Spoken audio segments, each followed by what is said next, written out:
Баршаңызға сәлем, каналыма қош келдіңіздер. Бүгінгі тақырып нақыл сөздер. Нақыл сөздер. Басшы әділ болмаса, жұртқа әділдік орнай ма? Бай болып ешкім жаппас жердің жүзін, сұлу болып ешкім жаппас күннің көзін.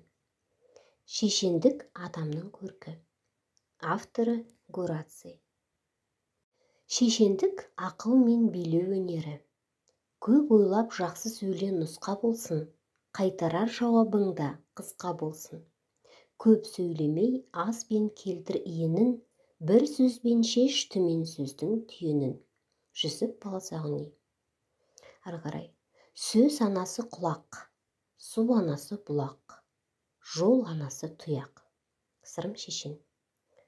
Көп біліп аз сөйлеген шешен, аз біліп көп сөйлеген мылжың. Абдулов. Шешеннің сөзі мерген, шебердің көзі мерген. Шешендік тіл өнері мен сөйлеу мәдениетінің ең жоғарғы сатысы. Балақаев. Өсімдік жақсы өссе, адам да жақсы өмір сүреді. Тимирязев. Анадан жақсы ұл туса, елінің туы болады.